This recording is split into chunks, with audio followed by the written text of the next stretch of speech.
Hello everyone! For this video, we will make mango shake. One of the favorite drinks ng ating mga kids and even for us mga adult because sino ba namang mapapahindi sa sarap ng mango lalo na't may gatas pa and it's called mango shake. Tara, gawa tayo! We need condensed milk instead of sugar and our main ingredient, mango and the blender that we're going to use. At ang ating eyes, let's make sure that our eyes are clean and purified para safe sa ating mga kids. Di ko muna inubos lahat ang mango para may second batch pa at para marami ang makakainom. Ayan, nilagay ko na ang ating eyes. Yan.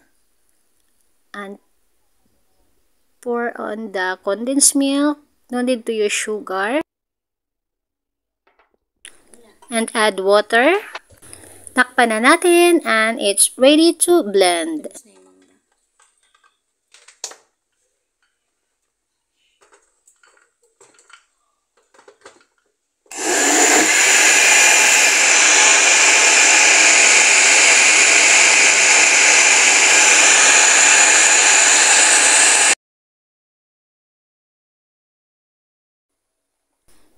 Ayan na, it's ready! Ang sarap ng ating mango shake.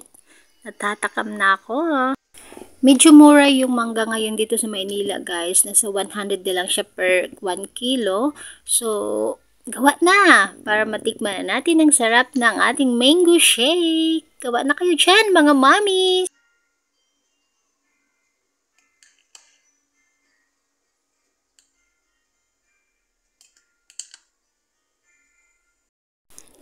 Ayan, sinali na na aking friends, aming mga baso at kakain na kami ng lunch.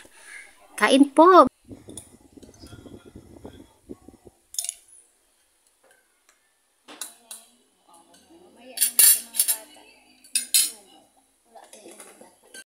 Masarap talaga ang mango shake, guys, no? Kayo din ba mahilig nito? Ayan, i-partner namin ito sa aming ulam na pritong isda and tortang talong. Let's eat! Short lang. I made another one, guys, yung itinara kong pang second batch. Yan, para yan sa mga kids ko. Galing silang school. At ako din, uminom. Galing nagsundo sa kanila. So, refreshing, guys. Ang sarap talaga ng mango. We're very grateful that our country has rich of mango fruits.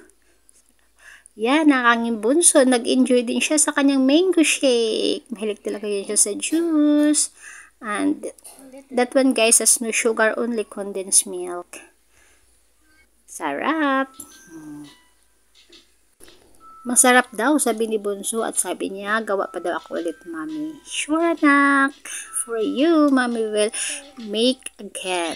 Thank you for watching, guys. Thank you sa inyong patuloy na support sa aking channel. And may God bless us all. Thank you. Have a nice day.